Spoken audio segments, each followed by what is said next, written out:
কারণ সবাই বেঈমানি করবে, আমার স্বামী কখনো আমার সাথে বেঈমানি করবে না। সবাই আমার হাত ছেড়ে দিবে, আমার স্বামী কখনো আমার হাত ছাড়বে না। এখানে যারা বিবাহিতরা আছেন, আমি ছোট্ট মানুষ হিসেবে শ্রদ্ধার সাথে একটা কথা বলি। এক ঘরের নিচে থাকলে, একই ছাদের নিচে থাকলে অনেক কিছুই হবে। মন মালিন্য, পক্ষে বিপক্ষে, পছন্দ অপছন্দ অনেক কিছুই হবে।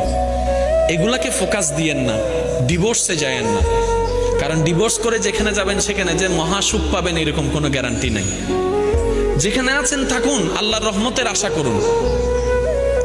ডিভোর্স কখনো সমাধান হতে পারে না। স্বামীর কাজ হচ্ছে স্ত্রীদেরকে মায়া প্রদর্শন, মহাব্বত প্রদর্শন করা, কেয়ারিং প্রদর্শন করা। স্ত্রীদের কাজ হচ্ছে স্বামীদেরকে ভক্তি করা, শ্রদ্ধা করা, সম্মান করা। দুইজনের পক্ষ থেকে যখন এই ইসলামের নিয়ম দুইটা চলে আসবে, অশান্তির সংসার অশান্তির হয়ে যাবে। সুবহানাল্লাহ। স্বামীর কাজ হচ্ছে কখনো কারো সামনে তার স্ত্রীকে ছোট না করা, আর স্ত্রীর কাজ হচ্ছে কখনো কারো সামনে নিজের স্বামীকে ছোট হতে না দেওয়া। কেউ যদি বলে তোমার স্বামী তো এমন, আপনি বড় গলায় বলবেন আমার স্বামী যেমনই হোক এটা আমার স্বামী, আপনার কথা বলার দরকার নাই। কেউ যদি বলে তোমার বউ এমন করেছে, আমারটা আমি দেখবো, এটা আমার। দুইজনের ভিতরে যখন তৃতীয় পক্ষ ঢুকে যায়, জামিলা সব জায়গায়। যত মামলা কোর্টে আছে আপনি